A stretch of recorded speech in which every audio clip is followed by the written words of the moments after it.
Bismillahirrahmanirrahim. Assalamu alaikum.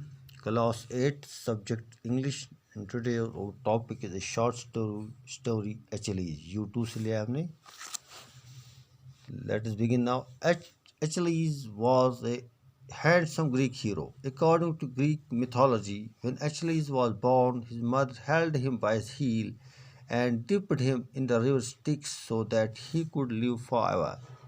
As a result, his heel was the only part of his body which was not washed by the holy water. Years later, after surviving many battles, Achilles finally died after an arrow struck him on his heel. This is also the source of the expression Achilles' heel, which means having a serious weakness. Why do you think this boy in the story name is Pet Achilles?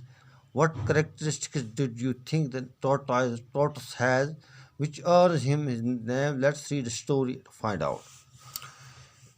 Dear students, Achilles एक खूबसूरत यूनानी hero था. यूनानी कदीम कस्सों के मुताबिक जब एचलीज पैदा हुआ तब उसकी माँ ने उसे एक ईड़ी से पकड़ा और उसे स्टेक्स नदी में डुबकी लगवा दी ताकि वो हमेशा के लिए ज़िंदा रह सके. नतीजे के तौर पर इसकी ईड़ी ही इसके जिस्म का वो हिस्सा थी जिससे पाक पानी से धोया नहीं गया था. कई बरसों के बाद कई लड़ाई में जिंदा बचने के बाद आखिरकार पाँव की ईड़ी में तीर लगने की वजह से एचलीज की मौत हो गई है. एचलीज की ईड़ी के बारे में एक कहावत भी मशहूर है जिसके माने है किसी खतरनाक कमी का होना. आप क्या सोचते हैं डियर स्टूडेंट्स, इस कहानी में जो लड़का है वो अपने पालतू जानवर का नाम एचलीज क्यों रखता है? आपके मुताबिक कछुए की वो कौन सी खासियत है जो इसे ये नाम दिलाती? आप ये जानने के लिए कहानी पढ़े. Let us begin of the story.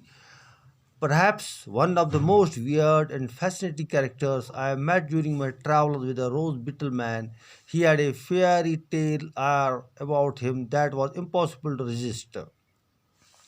And I used to look forward eagerly to my meetings with him.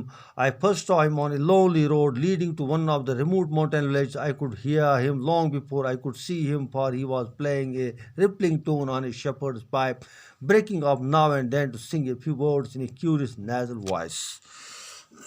अपने सफ़र के दौरान मैं जिन सबसे ज़्यादा अजीब और पुरकशिश किरदारों से मिला, रोज़ पेटल शायद उनमें से एक था. इसके बारे में एक ख्याली अफसाना परियों की कहानी सा फैला हुआ था जिसे बचना नामुमकिन था, और मैं बहुत शौक़ से इश्तियाक से इसके साथ अपनी मुलाकातों का इंतज़ार किया करता था.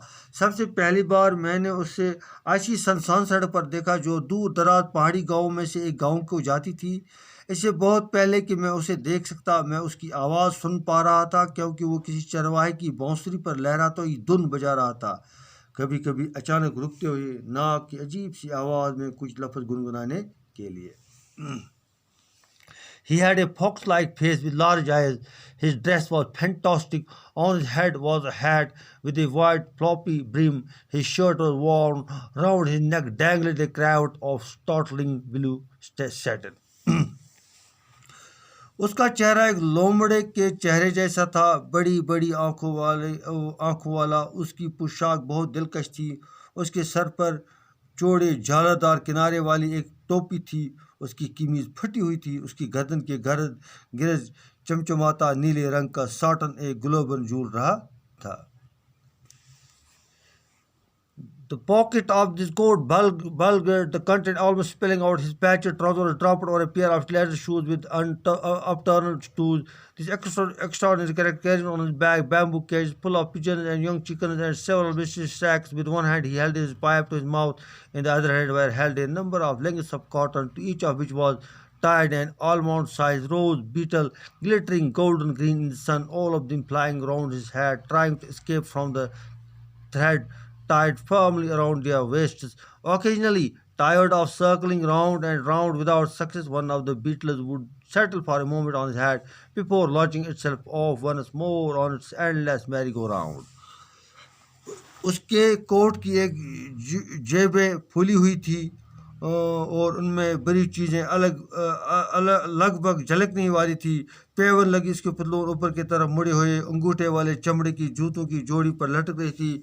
इस अजीब किरदार ने अपनी पीठ पर कबूतरों, नन्हे मुन्ने चूजों भरे बाँस के पंजरे और राजदाराना तरीके से कई तरह की बोरियां उठाई थी. एक हाथ में उसने बांसुरी पकड़ रखी थी बांसुरी पकड़कर अपने मुंह पर लटकाई हुई थी। दूसरे हाथ में उसने सूत के कई थान पकड़े हुए थे, जिनमें से हर एक 7 बादाम की शक्ल का एक गुलाबी भंवर बंधा हुआ था, जो सूरज की रोशनी में सुनहरे हरे रंग में चमक रहा था। और वह सब की सब उसकी टोपी के आसपास उड़ रहे थे, अपनी अपनी कमर के गिरद कसकर बांधे धागों से बचने के लिए। कोई कामयाब पाए बिना गोल मोल चक्कर लगा रहे थे। थके होने की वजह से कभी कभी उन भंवरों में से कोई एक भंवरा एक लम्हे के लिए उनकी टोपी बैठ जाता, एक बार फिर से अपना न खत्म होने वाला चक्कर शुरू करने से पहले। That's all about today's lecture. अस्सलाम वालेकुम।